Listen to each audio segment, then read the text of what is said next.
Bonjour chères auditrices et chers auditeurs de Demain n'attend pas. Je suis vraiment ravie de vous partager aujourd'hui un épisode avec Christian Clot. Alors Christian Clot, je ne sais pas par où commencer tellement il y en a. C'est à la fois un explorateur, c'est un auteur, c'est un penseur, c'est un scientifique qui fait tout ça à la fois. Cet épisode va nous emmener dans les endroits les plus reculés du globe terrestre. Il voyage au fin fond de l'Amazonie, au fin fond des déserts, au fin fond de l'Himalaya, au fin fond de la Patagonie, dans des endroits où l'homme ne met pas un pied. Et il en profite pour faire des études scientifiques, des études notamment sur l'adaptation du corps humain et de la pensée dans les moments de crise et dans les conditions de vie les plus extrêmes. Et c'est hyper riche parce que non seulement il nous fait, dans cet épisode, complètement voyager, mais surtout, il nous fait réfléchir pour nous tous qui sommes face à des nécessités d'adaptation dans la vie courante, mais surtout demain, une nécessité d'adaptation face au réchauffement climatique et au changement de vie sur Terre.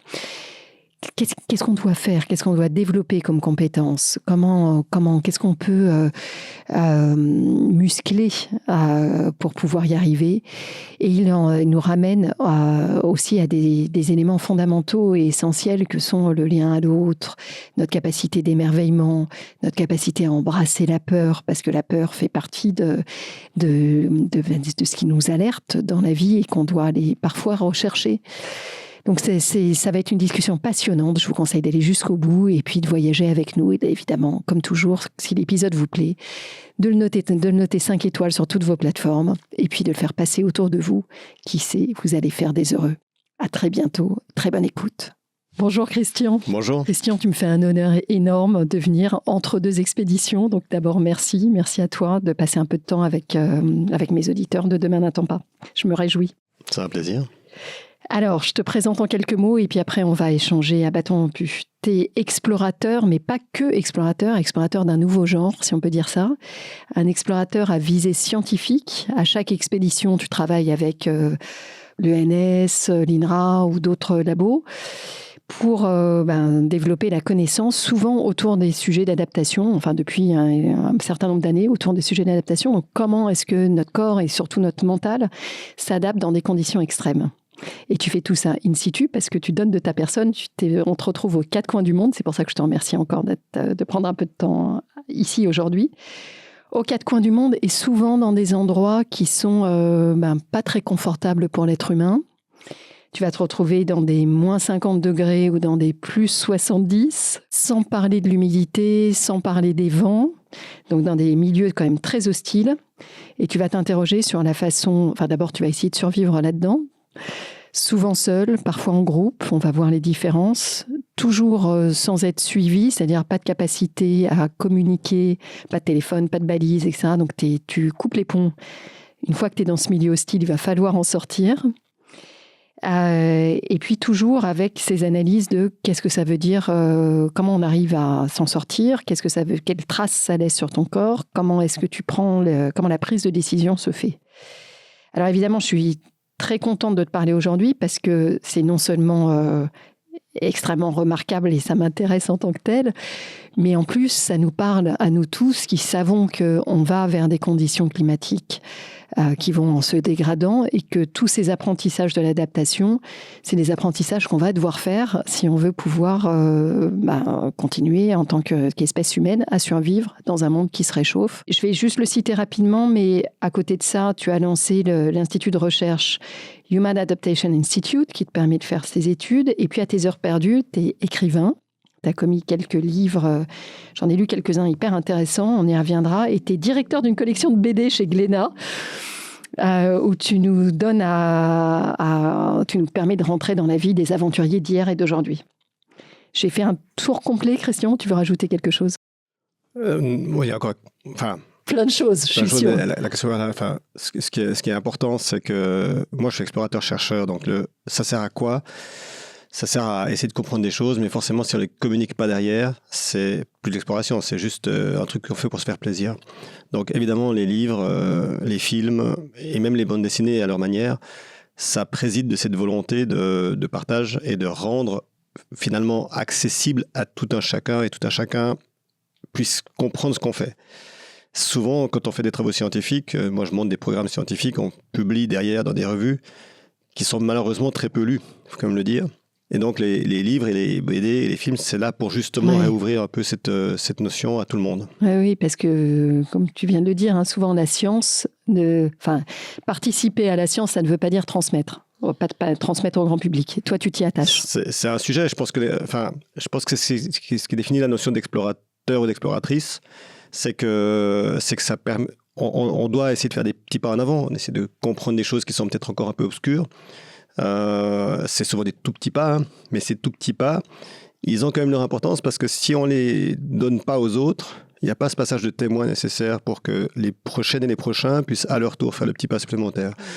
Et c'est cet ensemble de petits pas qui fait avancer les choses. C'est pas, on a souvent des grands noms qui ressortent, les Magellan, les Marie Curie, les gens comme ça, qui sont des gens extraordinaires, mais ils n'ont pas fait les choses seuls. Et ça, c'est fondamental. Bien sûr. J'avais lu il y a un moment un livre qui était fabuleux sur l'histoire du vaccin contre le Covid, où tu voyais qu'en fait, c'était une succession de chercheurs qui avaient permis d'arriver à ce vaccin. Et bien sûr, on voit le dernier maillon, mais dans la science, c'est un passage de relais. Oui, c'est ça. Souvent, c'est la dernière personne qui trouve le pas vraiment décisif qui va être connu. Mais je trouve ça extraordinaire parce que moi, c'est ce qui me plaît dans l'exploration scientifique et dans la recherche en général, c'est que toutes celles et ceux qui ont cru pouvoir faire seuls n'y sont jamais arrivés. Oui. Alors, aujourd'hui, tu as un pied dans l'exploration, un pied dans la science.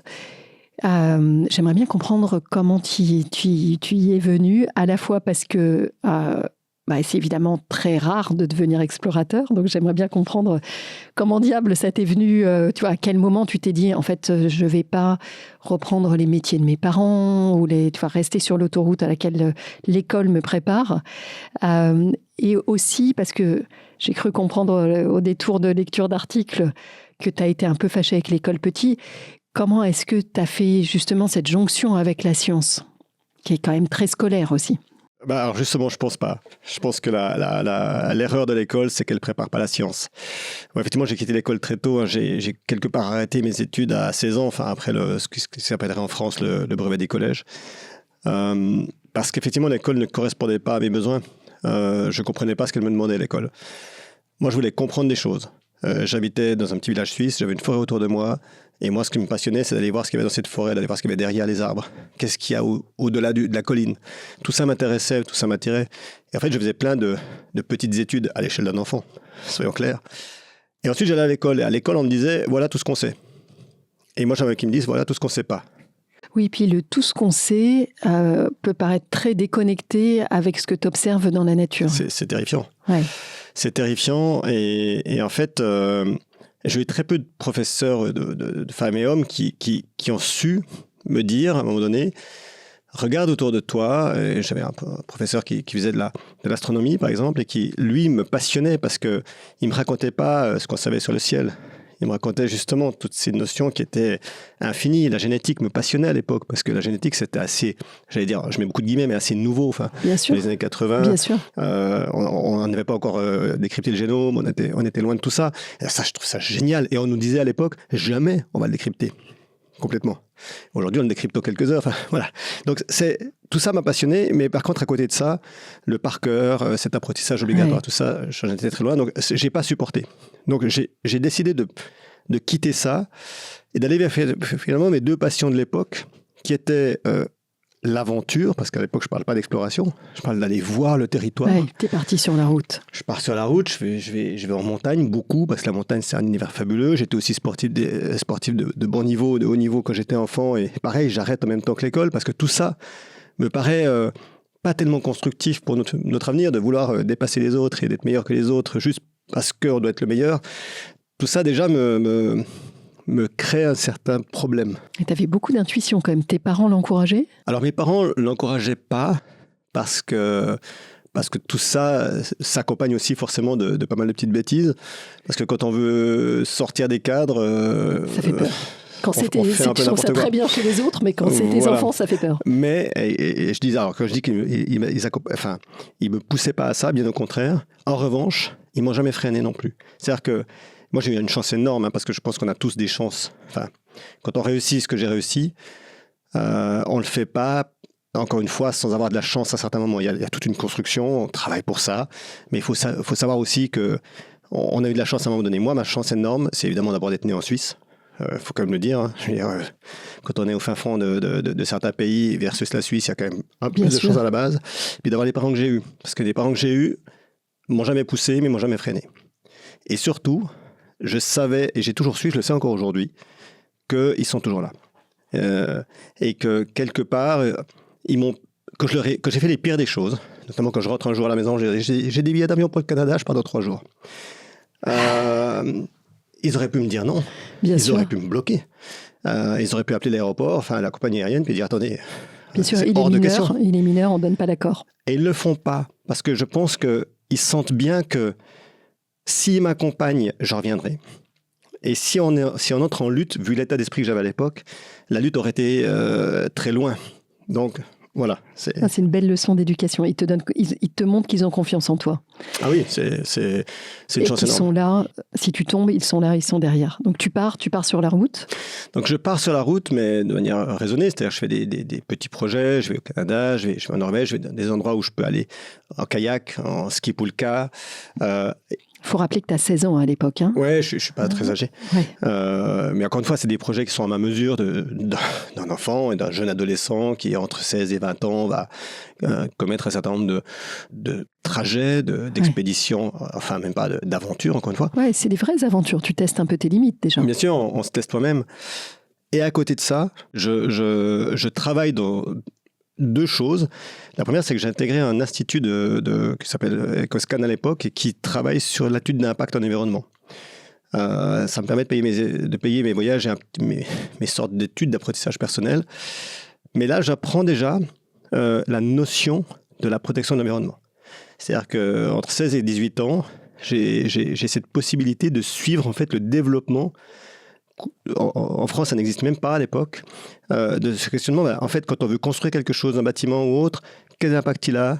Qu'est-ce que ça veut dire ? Et comment on réfléchit au niveau systémique et pas seulement au niveau spécifique ? Alors, si je puis me permettre, Christian, tu parlais de ta chance tout à l'heure. Toi, tu cherchais à financer tes expéditions. Tu cherchais pas particulièrement à mettre un pied dans la science.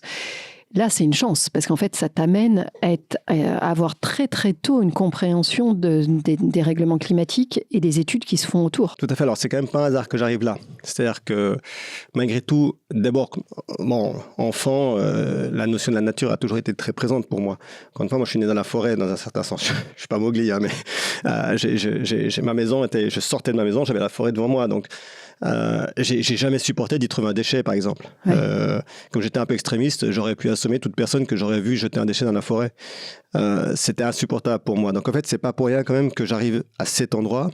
Il y a 2 raisons pour ça. C'est-à-dire que mon esprit, qui est effectivement rebelle par rapport à l'école, est très capable de faire la programmation informatique. C'est tout nouveau à l'époque. On parle du Mac+. Hein. Donc, je ne vous raconte pas le jour où on a vu arriver le Mac qui avait 80 mots. Méga. Je me souviens, tu sais, on est de la même génération. Hein, donc et les yeux grands ouverts, de dire waouh, avec ça, on pourra tout faire. et donc, moi, je reprogrammais les programmes pour faire les études. Donc, en fait, très vite, j'ai dû comprendre pourquoi on faisait certaines études. Parce que pour programmer, il fallait comprendre ce qu'on cherchait. Donc, en fait, j'ai à la fois apporté à cet institut une sorte de capacité à faire la programmation, et eux, ils m'apprenaient déjà, à cette époque, comment on faisait un prélèvement. Très rapidement, je me suis mis à faire des prélèvements de terrain pour eux. Donc, en fait, j'ai mélangé le prélèvement de terrain. On a commencé à monter des projets pour l'Antarctique. Ouais. Ils t'ont surtout très, très vite montré... Enfin, à la fois, ils ont affûté ton esprit avant les autres sur les enjeux climatiques, mais surtout, ils t'ont montré les ponts entre l'aventure, oui, qui aurait pu être une aventure, pour le dépassement, et la recherche scientifique. Alors, je dirais, voilà, en tout cas, il m'ouvre cette idée que pour pouvoir protéger quelque chose, il faut d'abord bien le comprendre. Oui. Et parallèlement à ça, je continue un peu mes expéditions. Je fais aussi du théâtre parce que j'adore ça. Et tout ça m'ouvre à des champs aussi de compréhension humaine. Quand on est sur une... J'ai fait le Conservatoire national d'art dramatique, parce qu'encore une fois, à un moment donné, on me dit, faut bien que tu aies un métier. Et aventurier, c'est pas un métier. C'est sympa, mais ça voilà. paye pas ton loyer. Donc je teste des choses, je crée une troupe de théâtre. Voilà. Donc en fait, je vais très vite poser les 2 bases les 3 bases, je dirais, qui vont vraiment présider beaucoup de choses dans ma vie. Le terrain, parce que c'est là qu'on voit les choses. La recherche, parce que c'est comme ça qu'on comprend. Et l'humanisme, parce que sans les humains, ça sert à rien de faire tout ça. À quel moment est-ce que tu as basculé sur des expéditions qui sont des expéditions d'extrême ? Alors, ça reste accessible, oui et non, parce que quand on a 16, 17, 18 ans et qu'on fait déjà des traversées en hivernage total avec une poulka et des skis dans le Grand Nord canadien en solitaire, c'est déjà pas très accessible. Quand on navigue dans les fjords de Norvège en solitaire avec tout le matériel, ça reste très raisonnable. Et aujourd'hui, ce serait des vacances. Mais pour quelqu'un qui se découvre, c'est beaucoup de choses. Et en fait, moi, je viens du sport d'élite, je viens aussi de la montagne. Et en fait, j'ai placé cette envie de dépassement physique que le sport m'apportait dans quelque chose que je considérais propre. Alors, c'est très relatif tout ça. Mais en tout cas, moi, j'ai arrêté le sport à cause du dopage. Je trouvais ça terrifiant autour de moi. Et quelque part, là, je vois que je peux continuer ce développement de mes compétences personnelles dans un endroit qu'on peut considérer comme propre. Il y a beaucoup d'explorateurs dopés aussi, ça fait partie du jeu. Mais en tout cas, voilà, ça me plaisait bien. Assez rapidement, une fois qu'on a fait une fois ça, une fois ci, une fois ça, on veut pousser un peu plus loin. C'est-à-dire que jusque-là, je ne vais que dans des endroits connus où il y a des cartes. Après, je vais commencer à chercher des endroits où il n'y a pas de cartes, où on peut aller chercher des choses nouvelles. Donc ça, c'est pas un basculement, en fait, c'est une évolution progressive. Une évolution. Et puis très rapidement aussi, je me pose la question, pourquoi je m'autorise à partir si loin? Qu'est-ce que ça veut dire? Quel est mon impact de ces expéditions, de ces trajets? Et qu'est-ce que je dois rapporter? Et très rapidement, vers 23-24 ans, je me dis, mais ça ne peut pas suffire d'aller là-bas pour me faire plaisir. Donc là, je vais me rapprocher d'autres scientifiques. Clairement, quand on se déplace, on a un impact. Il n'y a aucun miracle. Moi, je fais des expéditions non motorisées. Pour arriver sur le départ de mes expéditions, je prends des bateaux, je prends des avions. Donc, je suis très conscient de ça assez rapidement. Je me rends bien compte que quand je prends un avion pour aller au Népal et faire la traversée de l'Himalaya, quand je vais en Patagonie pour travailler sur les populations Kaweshkar et aller en montagne aussi, forcément, tout ça a un impact. Bien sûr. Et ça doit questionner aussi pourquoi on le fait. Si c'est que pour se faire plaisir, j'empêche pas les gens de le faire parce que je l'ai fait, donc je ne vais pas dire aux autres faites pas ce que moi j'ai fait, mais on doit le faire peut-être 1 ou 2 fois, mais il faut après se poser la question. Et moi, ça c'est vraiment une question qui m'a tout de suite touché, c'est d'abord, je suis capable d'aller dans des endroits où pas grand monde peut aller. Donc ça veut dire que je dois pouvoir en rapporter quelque chose. Alors moi, je ne rapporte pas de l'objet ou tout, je rapporte de la data. Je ne vais pas prélever sur le territoire. Et puis ensuite, à quoi sert cette data qu'on ramène? Parce que moi, je ne suis pas glaciologue à l'époque. Je ne suis pas géologue. Je ne suis pas entomologiste. Bien sûr. Donc, je me rapproche de ces gens. Je vais aller à la LGGE de Grenoble. Je vais rencontrer des gens fabuleux, des Claude Lorius, des Louis Liboutry, puis plus tard des Bernard Francou. Des gens qui sont passionnés jusqu'au bout de leur dernier bout d'ongle par ce qu'ils font. Et quand ils comprennent, parce qu'ils me voient arriver, salut les gars, je vais là-bas, encore dire à Darwin, ou je vais là-bas, je pourrais vous faire des prélèvements, ou je sais pas, ils me regardent, ils auraient pu me dire, mais gamins, retourne à l'école, puis après on discute. Non, pas du tout, parce que eux-mêmes savent très bien que ces sciences-là demandent évidemment une compétence scolaire énorme parce qu'il faut faire des calculs, il faut comprendre les choses et tout, mais demande d'abord de comprendre le terrain. Un glacier, il s'observe évidemment par des instruments de mesure, mais aussi par la compréhension du regard, de la progression de ce qu'il est. Et ça, je peux l'apporter. Donc, il me forme. C'est ça, c'est ce que j'allais dire, parce que pour que tes expéditions rapportent de la data qui soit valide scientifiquement, il faut effectivement être formé. Il faut prendre les bonnes mesures. Et c'est ça. Il faut les faire avec rigueur. On ne peut pas juste dire, tiens, c'est joli, je vais prendre un bout de glace ici, hop, je vais l'emmener. Donc, tout ça, c'est un apprentissage. Et j'ai la chance que ces personnes, Louis Liboutry en tête, qui était le père de la glaciologie française, c'est une chance énorme. À la fin de sa vie, il va me confier le livre qu'il a écrit en me disant, tu peux le comprendre. En fait, vous avez été une chance l'un pour l'autre, d'une certaine manière. Alors, ils ont été plus une chance pour moi que moi pour eux, mais en tout cas, on s'est apporté quelque chose. Tu leur apportes une capacité de mesure qui est différente et qui n'est pas accessible quand tu es en labo. Donc, il y a une bonne complémentarité. Absolument. En tout cas. Et forcément, quand on va dans ces terrains, on commence par la glace peut-être, puis ensuite il y a la roche, ensuite il y a le lichen. J'ai la chance de pouvoir participer à un programme avec l'Université de Genève qui travaille sur le lichen mondial. Il y a l'entomologie, parce que les insectes, il y en a partout, et on va même en découvrir justement dans la glace. Donc voilà, tout ça me forge en tout cas l'idée de ce qu'est la science, de comment elle doit être pratiquée, de ce qu'elle veut dire, de ce qu'elle peut apporter. Tu as également des centres d'études ethnologiques avec lesquels tu travailles sur... Alors, ethnologique, c'est pas le terme. Moi, je me prétends de loin pas ethnologue ou même avoir fait des études ethnologiques parce que c'est vraiment un métier bien particulier. En revanche, ce qui va se passer, c'est que rapidement, faisant ces expéditions, allant dans ces territoires, je vais être confronté à deux choses.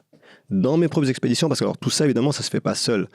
Vous avez cité au début que j'avais fait des expéditions solitaires, c'est 2% de mes expéditions. La plupart du temps, je suis en groupe, je suis en équipe, parce qu'on ne ramène pas des prélèvements seul. On ne va pas faire une exploration d'un nouveau territoire où il faut cartographier, où il faut évoluer dans un territoire complexe seul. On peut le faire peut-être un jour seul, mais parce que derrière, on a un sacré background. Et dans mes propres expéditions, je vois des gens en souffrance parfois. Je suis amené à intervenir en secours sur des expéditions où il y a eu des accidents, des drames et autres. Donc déjà là, je vois des humains confrontés à la souffrance, à l'incompréhension et à des réactions qui sont assez intenses parfois. Et puis à côté de ça, je vais en Himalaya, je vais en Afrique, je vais au Rwanda, je vais en Indonésie, dans tous des endroits où des populations ont vécu des choses qui sont inimaginables. Et je vois là encore des réactions, des humains avoir des manières de fonctionner qui sont intrigantes. Et ça va se cristalliser dans certaines expéditions. Je vais vraiment voir des gens craquer complètement, avoir parfois des gestes violents. Quand vous voyez quelqu'un qui court après un autre avec un piolet sur un glacier, vous dites « Ouh, il s'est passé un truc quand même !» Et je vais me mettre à noter tout ce que je vois. À noter quasiment minute par minute, tiens, cette personne a eu cette réaction, moi j'ai eu cette réaction, j'ai fait ci, j'ai fait ça.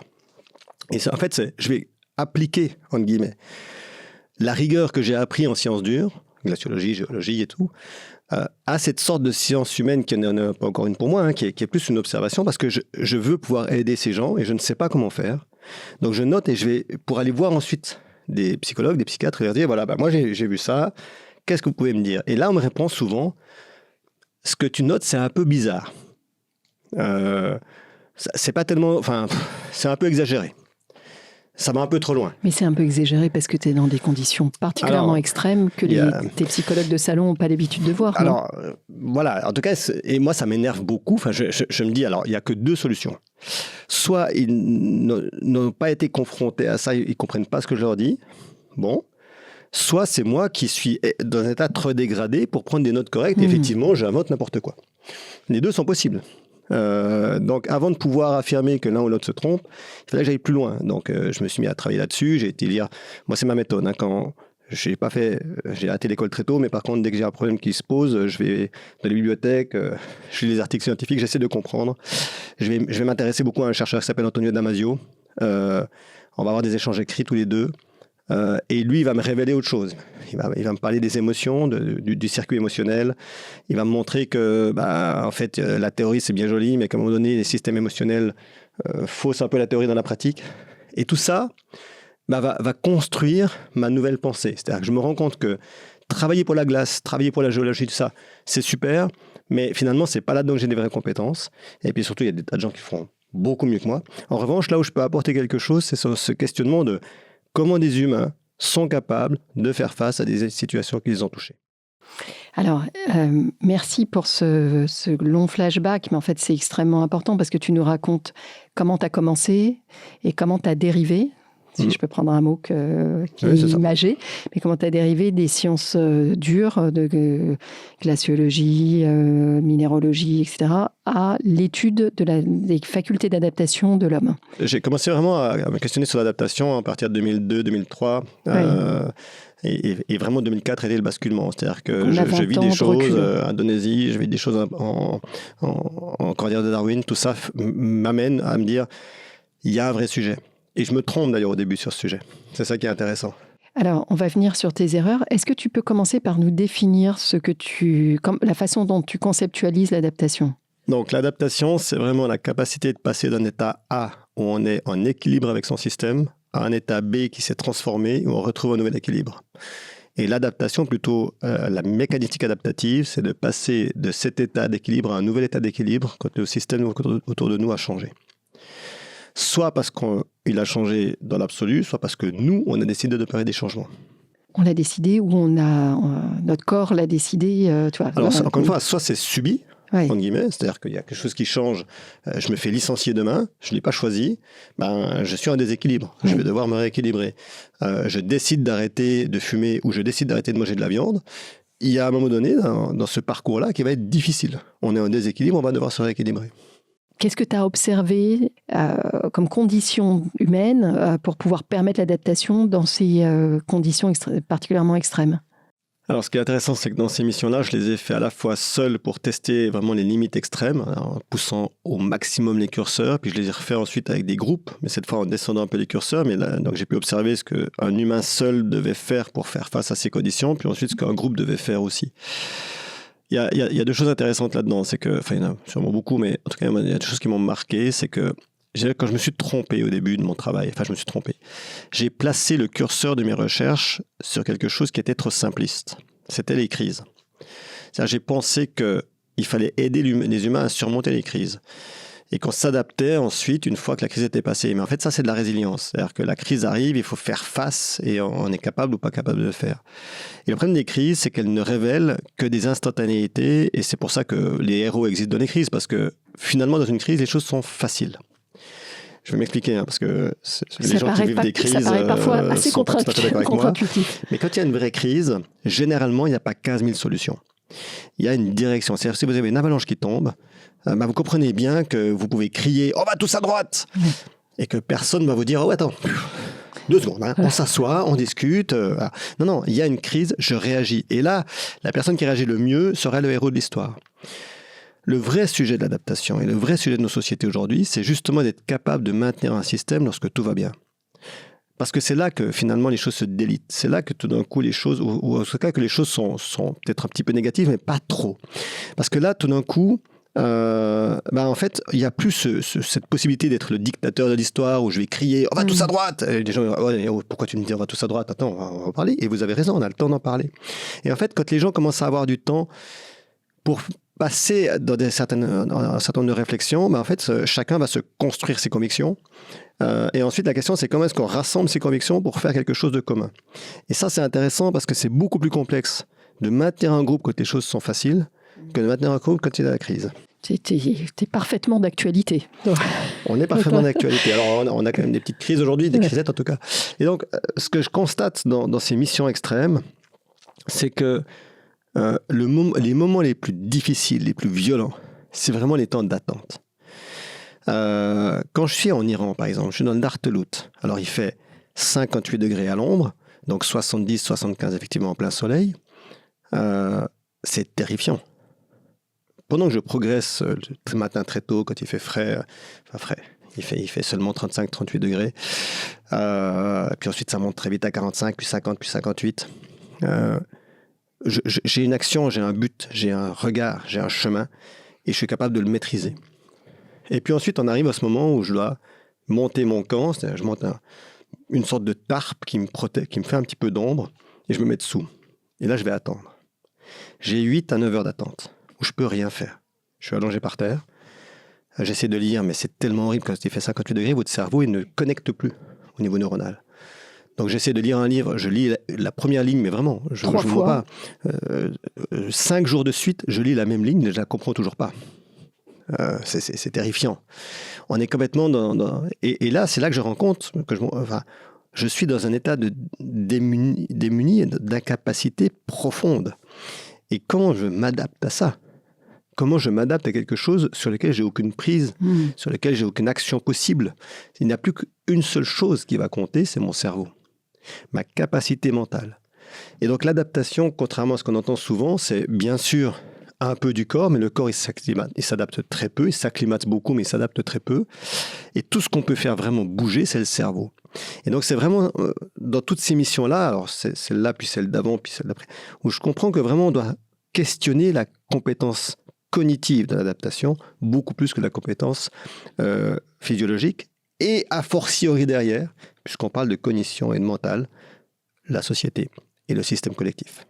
Alors, en fait, comment est-ce qu'on peut faire face et agir sur une situation si on ne comprend pas cette situation ? Et tant qu'on n'a pas accepté cette situation, ce qu'on fait, c'est qu'on y calque nos propres visions. On aimerait que la situation soit comme ça. Si j'avais eu ça, j'aurais... Combien de gens qui, dans un système de complexité, me disent « Si on avait ça, on n'a pas ça. Si on avait fait, on ne l'a pas fait. » Donc ça veut dire que ou c'était mieux avant, ou j'ai toujours fait comme ça. Enfin, toutes ces notions qui sont finalement des freins totaux à cette idée de qu'est-ce que j'ai aujourd'hui. Et sur cette base-là, qui est donc l'acceptation de ce que j'ai, je peux construire, me battre, faire tout ce que je veux, mais en tout cas, je pars d'une situation réaliste et non pas d'une situation imaginaire. Et je crois que ça, c'est vraiment une leçon fondamentale, parce qu'on sent dans nos sociétés d'aujourd'hui qu'on aimerait pouvoir continuer d'utiliser des choses qui n'existent plus. Oui, et puis il y a une forme de déni, de façon collective. Déni.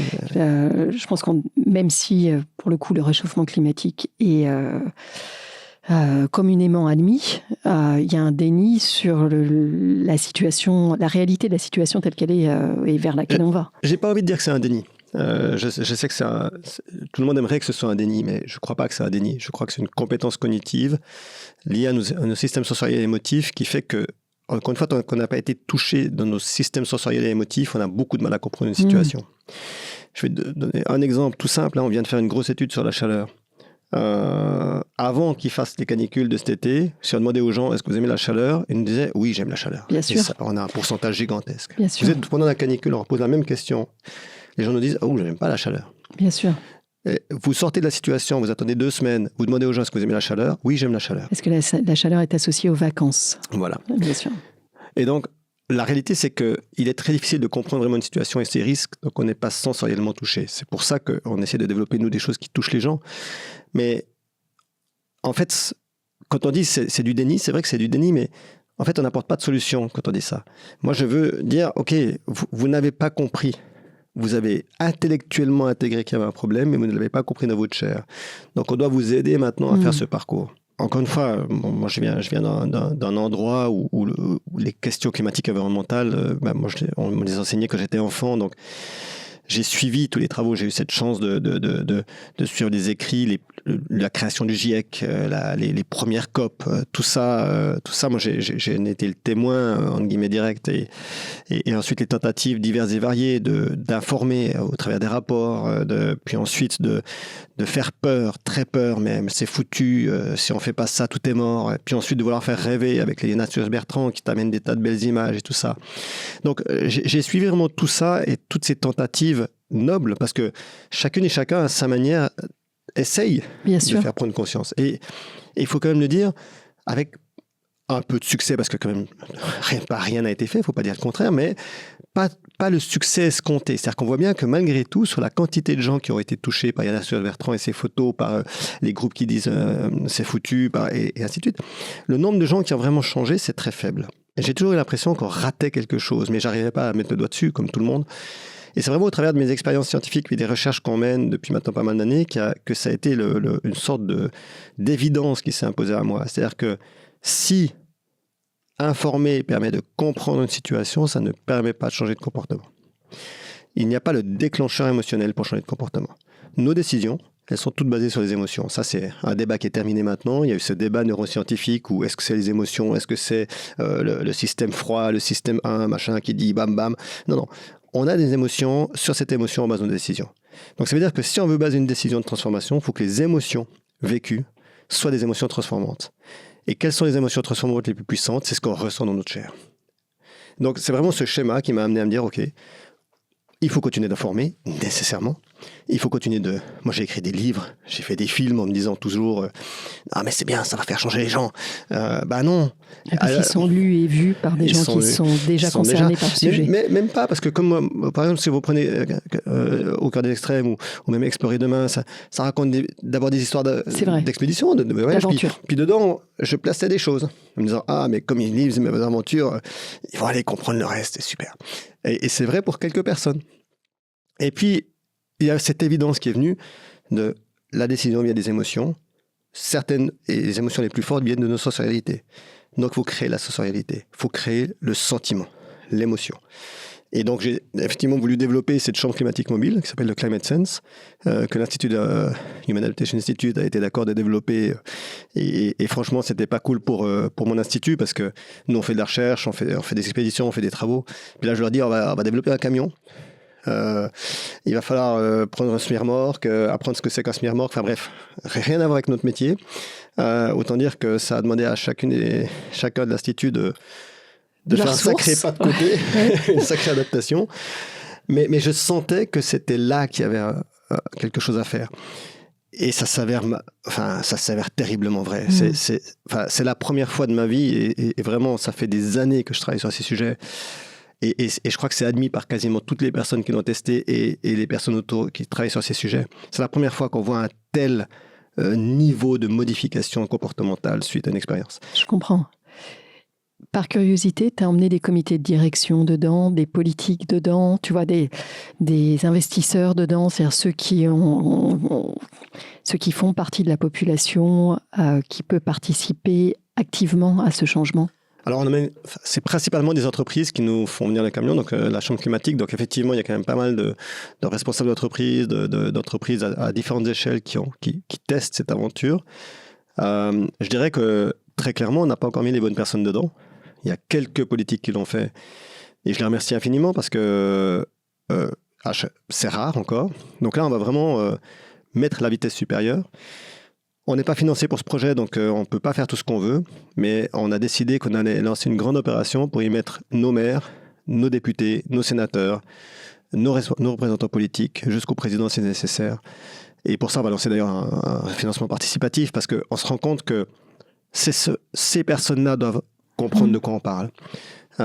Il y a une déconnexion trop profonde aujourd'hui dans la réalité de notre nature et de la société en général, versus des personnes qui sont... plus inquiets de leur propre avenir, en fait. Donc, on va faire ça. On va aussi essayer d'y mettre un peu plus des entreprises qui ne nous feront pas venir, parce qu'elles n'ont pas encore cette conscience. Et pour ça, on va effectivement devoir un peu mettre les bouchées doubles. Mais en tout cas, c'est le but. J'ai vu quelque part que tu avais écrit qu'un explorateur, c'était d'abord un rêveur. Je trouvais que d'abord, d'une part, la parole était très belle. Ça m'interrogeait sur la capacité au niveau de la société qu'on avait à cajoler nos rêves. On est plutôt... Ça, c'est un sujet énorme. C'est un sujet énorme. Aujourd'hui, on n'a presque plus le droit de rêver. On place même des limites énormes. On dit aux gens, vous n'avez plus le droit de trop penser à l'avenir. Tout ça, il faut le balayer. Sans rêve et sans espoir qu'un jour ces rêves puissent exister, on n'a pas de raison de se battre. Et si on n'a plus de raison de se battre, on se laisse transporter par quelque chose qui nous dépasse complètement et c'est là qu'on perd. Après, tu dirais que c'était dans ton ADN, c'était qui tu étais, cette capacité à rêver, cajolée par l'éducation de tes parents qui te donnaient un permis de rêver? Je ne sais pas, parce que il y a une autre partie de mon enfance dont on n'a pas parlé, c'est quelqu'un de très déprimé aussi. Je vis dans un territoire où déjà à l'époque, encore une fois, moi je suis né en Suisse, donc la Suisse avait une conscience écologique un tout petit peu avant la France, même si aujourd'hui les choses se sont bien équilibrées. Hein, mais en tout cas, moi, quand j'étais enfant, on apprenait l'écologie, on apprenait à trier les déchets. Quand je suis arrivé en France, et on ne savait même pas ce que c'était qu'un déchet, quoi. Donc c'était intéressant. Mais c'est vrai que déjà à l'époque, en Suisse, notamment, on avait eu la fameuse conférence de 1972, qui avait posé un peu les bases de la problématique climatique. En fait, on était déjà déprimés. On était déjà dans notre se dire, mais en fait, c'est terrible. C'est déjà, ça va trop vite. On ne peut pas maîtriser tout ça. Dans les années 90, tout début des années 90, les sociétés de géographie européennes annonce que de toute façon l'exploration c'est terminé, qu'on connaît tout sur tout, que tout va bien, c'est fini. Donc en fait, moi je suis dans un monde où j'ai envie de découverte, j'ai envie de voir le monde, et on me dit, de toute façon le monde est foutu, et en plus il n'y a plus rien à voir. Donc ça a été aussi une lutte pour moi. Donc en fait, mes rêves, j'avais l'impression qu'ils n'avaient pas le droit d'exister. Et en fait, même si j'ai commencé à partir assez tôt, je le faisais presque dans une sorte de désespoir. C'est-à-dire, il faut que j'y aille, parce que de toute façon, c'est bientôt foutu. Et c'est seulement vraiment ce qui va être un déclencheur, un basculement, c'est un voyage au Népal, où je fais le tour du Népal à pied, par les crêtes, puis ensuite par les vallées basses et les forêts subtropicales. J'arrive dans l'ouest du Népal, on est 2. Et là, je vais vraiment être confronté à une population qui n'a jamais vu d'étrangers arriver chez eux, n'a jamais vu d'humains blancs, jamais vu une fermeture éclair, jamais vu du nylon, enfin toutes ces choses-là. Ils mangent encore dans des feuilles de banane, des feuilles de riz. Et ils nous voient arriver, on pose la tente à côté de leur village. Et ils vont venir se mettre à la queue leu-leu, chacun leur tour, pour venir ouvrir et fermer la fermeture éclair de la tente. C'est une découverte pour eux. Et ça, c'est le déclic qu'il me fallait, en fait. Ils m'ont fait le plus beau des cadeaux du monde, ces gens. Ils m'ont dit, mais vous croyez vraiment qu'on connaît tout? Mais les amis, on connaît rien. On connaît en surface, on connaît des petits bouts. Ok, peut-être que nos satellites ont cartographié la Terre, c'est vrai, mais va voir sous les arbres de la forêt, aucun satellite n'y va à l'époque. Va voir ce qu'il y a sous le sable, va voir cet humain qui vit tout seul là-bas et qui n'est pas cartographié par un satellite. Bref, que l'exploration n'est pas forcément géographique, mais qu'elle est tout simplement comprendre et humaine. Tu nous dis autre chose aussi, tu nous rappelles que la capacité d'émerveillement, elle est liée intimement à la fois au lien à l'autre et à notre capacité à être ancré dans le présent, à un moment où on a tendance à être tourné vers le passé ou tourné vers l'avenir, mais en tout cas très peu dans l'incarnation de l'ici et maintenant. Donc, tu nous mets ça comme deux rappels. En fait, je pense que l'émerveillement, si on devait lui donner une traduction universelle, c'est un moment de plein amour. Donc ça peut être le plein amour pour une personne, ça peut être le plein amour pour une beauté absolue, ça peut même être pour un tableau, ça peut être pour une sculpture, quand vous marchez dans Paris par exemple, c'est pas de la nature, mais il y a des tas de choses sur lesquelles tout d'un coup, waouh! Et en fait, on est capable de dégager profondément ce sentiment de se dire, il y a quelqu'un qui a créé ça. Et c'est beau, et ça me touche, et ça a peut-être été fait il y a 500 ans en arrière, mais waouh! Et ce lien soudainement qui est profondément ancré de nos émotions positives, il est d'une puissance folle. Enfin, vous avez toutes et tous été amoureux. Imaginez-vous la première fois que vous rencontrez une personne qui... ça vous touche. Ce sentiment-là que vous devez aller chercher en permanence, que ce soit pour une personne, pour une nature, pour une espèce animale. Si vous arrivez à développer ça, vous avez une ressource brûlante d'énergie dans votre corps qui est fabuleuse. C'est une ressource qui t'aide à tenir, notamment quand tu es en expédition. Nos émotions, on doit vraiment les accepter et travailler avec. Et quand je dis travailler avec, c'est vraiment justement développer au maximum sa capacité à s'émerveiller, et même pour des petites choses. Et vraiment, plus on le fait, plus ça devient naturel. Et plus des toutes petites choses vont nous émerveiller, en fait. C'est pas forcément le grand machin, quoi. Et à contrario, la peur, elle fait partie de nos vies. Et je crois qu'on n'a rien fait de pire dans nos sociétés que de penser qu'on allait éliminer la peur. On cherche au maximum à éliminer le risque. Et si tant est qu'il existe, on veut le dériver vers d'autres personnes en disant c'est pas moi qui dois prendre la décision, c'est d'autres qui la prennent pour moi. Et ce faisant, on l'a fait parce qu'on voulait en fait éliminer la peur en pensant que c'était un sentiment négatif. Mais la peur, c'est le sentiment fondamental, c'est le sentiment mère, l'émotion mère de toutes les émotions. D'abord, tout le monde la ressent, il n'y a personne qui peut me dire, moi j'ai connu quelques personnes qui me disent « moi j'ai jamais peur, je suis un héros, tout ça ». Et ils sont plus là pour le dire, ces gens-là. Parce que la peur, c'est une alerte, c'est un indicateur, c'est quelque chose qui te dit « il y a un truc qui joue pas ». Et tu as deux solutions maintenant, Christian. C'est soit tu le mets sous le tapis, pouf, tu le jettes un petit peu de côté, puis tu verras bien ce qui se passe, et généralement tu meurs. Soit tu essaies de comprendre pourquoi tu as peur. C'est quoi l'élément qui fait que tu as peur? Et si tu comprends cet élément, qu'est-ce que tu peux faire pour soit le contourner, mais ça c'est pas génial, soit apprendre à y faire face. Et quand on commence à travailler avec sa peur pour dire « Ok, j'ai peur, c'est pas un sentiment super agréable, mais c'est un sentiment qui m'oblige à questionner ce que je suis en train de vivre et le futur qui va découler de cette peur », on peut travailler dessus, on s'améliore Et la bonne nouvelle, c'est que les circuits de la peur dans le cerveau, c'est les mêmes, plus ou moins, quelles que soient les peurs. Donc, quand on travaille là-dessus, on renforce une capacité, non pas à repousser sa peur, mais à travailler avec pour qu'elle nous améliore. J'adore parce que tout ce que tu nous dis, qui sont des apprentissages de la vie dans des conditions extrêmes, c'est vraiment des choses qui nous sont utiles à nous au quotidien, en fait. Parce que tout ça, c'est quand même... que ce soit dans le monde de l'entreprise ou dans notre vie privée, c'est une matière dont on doit se saisir. Je sais que le temps tourne et je ne veux pas qu'on se quitte sans avoir parlé de tes expéditions en profondeur.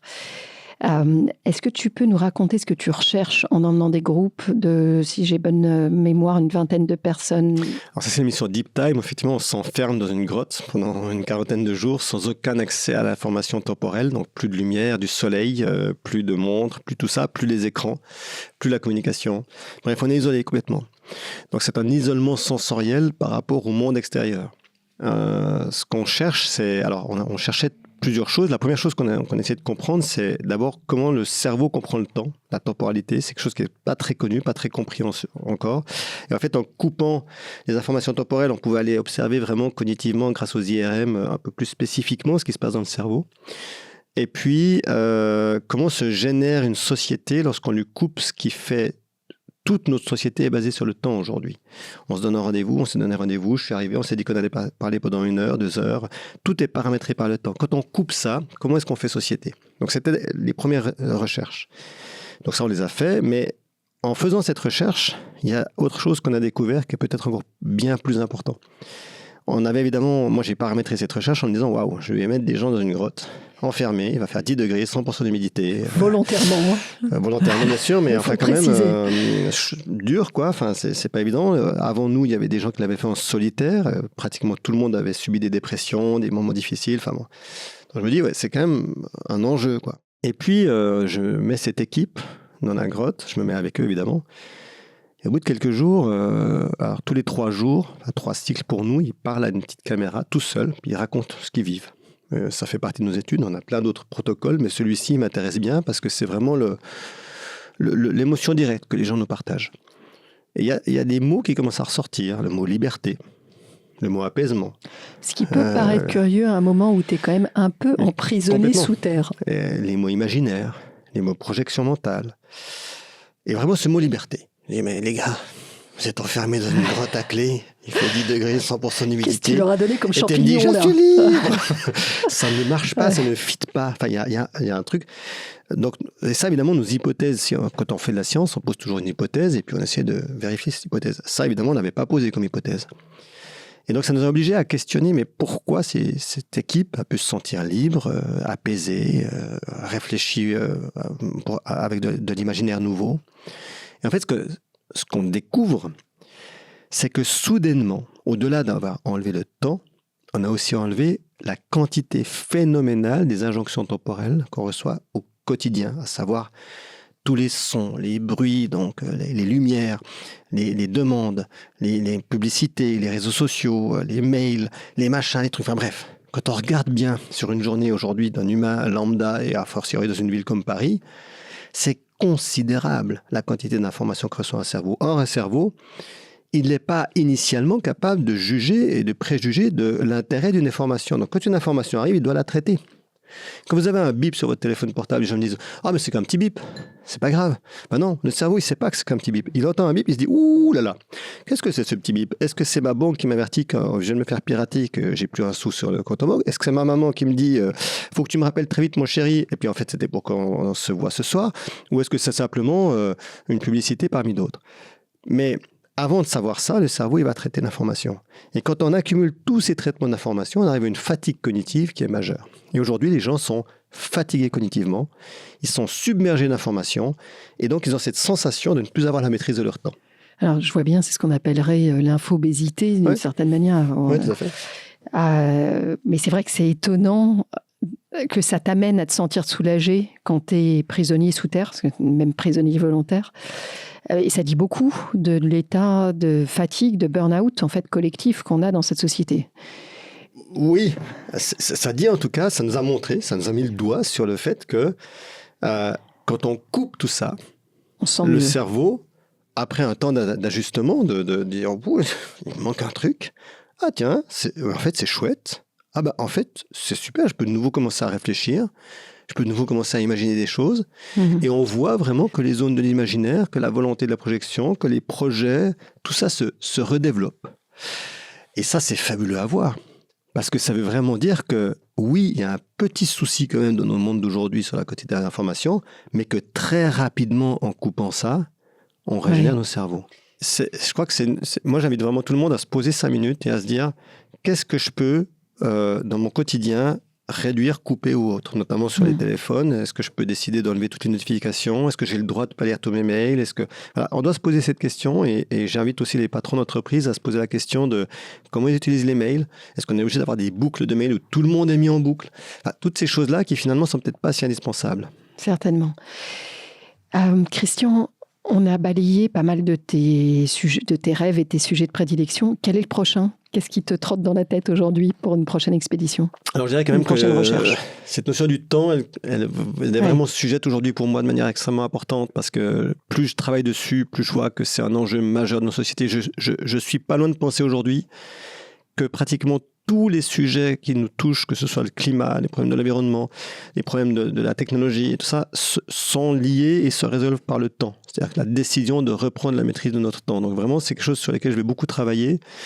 Et un autre sujet qui est malheureux, qui me fait beaucoup de peine, c'est que on n'a jamais dû l'arrêter, mais ça redevient prégnant. C'est vraiment l'égalité des droits entre les populations, entre femmes et hommes, qui sont en train de subir quand même un vrai sujet de retour en arrière. Et je pense qu'aujourd'hui, dans la capacité d'adaptation, il y a la notion de la liberté. On ne peut pas s'adapter si on n'est pas libre, si on ne peut pas prendre des décisions. Et on voit que de plus en plus de populations perdent leur capacité décisionnelle. Donc ça, c'est un autre sujet sur lequel je vais beaucoup travailler. Et plus généralement, je crois qu'aujourd'hui, il y a un enjeu qui est majeur. C'est qu'on doit redonner envie aux gens. Vraiment envie.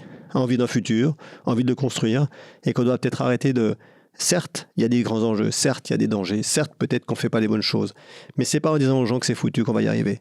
Donc, je veux vraiment travailler aujourd'hui, œuvrer, que ce soit à travers de mes livres, de mes films, de ce genre de podcast pour dire aux gens, bon sang, si on a peur du futur, il n'y a qu'une seule solution de changer ça, c'est de travailler dessus. Donc, ayez l'espoir et travaillez dessus. Alors merci Christian, parce que c'est 3 thèmes magnifiques, mais fais gaffe parce que je vais te réinviter, tu vas devenir un marronnier de Demain n'attend pas, parce que chacun de ces sujets-là, j'ai envie de le suivre, tu vois, et surtout je me demande comment tu vas le traiter, toi avec ton regard très particulier d'explorateur, in situ surtout, de mise en situation un peu extrême sur ces sujets-là. J'ai hâte de voir où est-ce que tu vas nous emmener, parce que ces 3 sujets, le temps, la liberté, les pertes de liberté et l'envie, ces 3 sujets, le désir, ces 3 sujets, désir d'un futur, 3 sujets qui sont absolument indispensables. Donc, merci de t'y atteler, on a hâte, avec plaisir. On a besoin de toi. Pour terminer, j'ai mes 2 marronniers à moi, 2 questions que je pose de façon récurrente. La première, c'est à qui tu as envie de passer le micro? Quelle personne inspirante et engagée devrait s'asseoir à ta place? Il y en a beaucoup. Je sais, et ça aussi, c'est source de réjouissance. Parce qu'heureusement, il y a des tas de gens qui font des choses extraordinaires. J'ai envie de dire... alors, c'est un peu en circuit fermé, mais mon associé Mélusine Malander, qui justement travaille très bien sur ces sujets de l'égalité, du genre, de tous ces sujets de la liberté. Elle a fait des travaux extraordinaires pendant 10 ans sur le sujet. Elle a été dans 60 pays pour travailler sur ce sujet. Donc vraiment, je pense que si tu veux travailler là-dessus, c'est une personne qui a 1 million de choses à dire là-dessus. Je pense que tu l'as déjà invité, mais sinon c'est Lucie Bach qui a créé To Go To. Voilà, parce que là encore, c'est quelqu'un qui fait bouger les choses. Parce que là encore, elle part d'un constat et plutôt que de baisser les bras en disant oh, c'est terrible la nourriture, machin, non, elle crée quelque chose pour aider les autres. Pour ceux et celles qui ne la connaîtraient pas, elle a créé Too Good To Go, qui est un système pour réduire le gâchis, pour faire court, le gâchis alimentaire. Et aujourd'hui, elle a créé Poppins, qui est une autre start-up dont le but est de mutualiser la vie de tous ces objets qu'on utilise 2 fois par an et qu'on démultiplie dans chacun de nos foyers. Donc là, c'est super. Et entre les deux, elle n'a pas chômé. Voilà. Elle a fait la Climate House, qui est quand même le grand lieu à Paris. Ils l'ont fait à plusieurs, mais c'est vrai qu'elle a la motrice. Enfin, en tout cas, voilà, elle a des choses à raconter. Et voilà, je pourrais te faire une liste de gens tellement fabuleux. Et c'est vrai que on a la chance quand on fait mon métier de côtoyer plein de monde aussi. Et ça donne beaucoup d'espoir parce que malgré tout, on voit les médias, et heureusement c'est pas ce que tu fais, mais les médias nous montrent beaucoup de tout ce qui va pas. Mais quand on côtoie tous ces gens, on voit toutes les personnes, elles sont des milliers, et sans doute des millions d'ailleurs, qui, à leur échelle, à leur manière, avec leurs compétences, ne baissent pas les bras et avancent. Alors, et ça, c'est vraiment fabuleux. Je prêche une convaincue, j'en suis tellement convaincue que c'est le rôle et la mission de Demain n'attend pas que de nous permettre d'avoir accès à ces gens-là et d'avoir, moi je dis régulièrement, c'est mon fixe, tu vois, c'est moi. Non, mais c'est vrai, parce que pour continuer à avoir envie d'avancer, pour continuer à y croire, il faut entendre ces voix-là. Et comme question finale, est-ce que tu as un livre, en dehors des tiens évidemment, que je mettrai dans les notes de l'émission, au cœur des extrêmes, et ton livre sur l'adaptation, les clés de l'adaptation humaine, et il y en a d'autres, mais en dehors de tes livres, est-ce que tu as un livre que tu as envie de nous mettre dans les mains, parce qu'il a été important pour toi? Pour moi, le livre que tout le monde doit avoir lu un jour dans sa vie, c'est Les Racines du ciel de Romain Gary. Génial, tu sais que j'adore Romain Gary et que je n'ai pas lu celui-là. D'abord, c'est écrit en 58, donc bien avant tout ça. C'est pour moi le premier livre grand public, roman, qui pose les bases du problème même de ce qu'est notre rapport au climat, aux autres espèces et tout simplement notre monde. Et avec l'écriture de Romain Gary, ça donne, c'est pas pour rien, c'est un prix Goncourt. C'est vraiment le livre, à mon avis, qu'on doit lire, parce que d'abord il est superbe à lire, mais il touche du doigt l'essence même c'est un homme, Morel, qui part en Afrique, on est en 58, pour sauver les éléphants. Tout le monde s'en fout des éléphants. Et pourquoi on veut sauver les éléphants alors qu'on sort de la Deuxième Guerre mondiale, alors que ci, alors que ça. Et en fait, en décrivant la pensée de Morel, il décrit tout ce qu'on fait aujourd'hui et tout ce qu'on doit faire aujourd'hui pour sauver le futur. Génial. Je te quitte et je pars chez mon libraire. Merci beaucoup Christian. Continue surtout et reviens vite me voir. Avec plaisir. Merci de nous avoir écoutés jusqu'ici. J'espère que cet épisode vous a plu. N'hésitez pas à nous laisser vos commentaires ou suggestions d'invités sur Instagram. Enfin, si le podcast vous a plu, allez vous abonner et notez-le 5 étoiles bien sûr sur Apple Podcast. Vous pouvez même demander à vos amis, à vos enfants, à vos voisins, aux amis de vos amis, aux voisins de vos voisins, de mettre une note au podcast. C'est comme ça seulement que Demain n'attend pas gagnera de la visibilité et sera trouvable sur les plateformes. Alors je vous dis à très bientôt pour un nouvel épisode.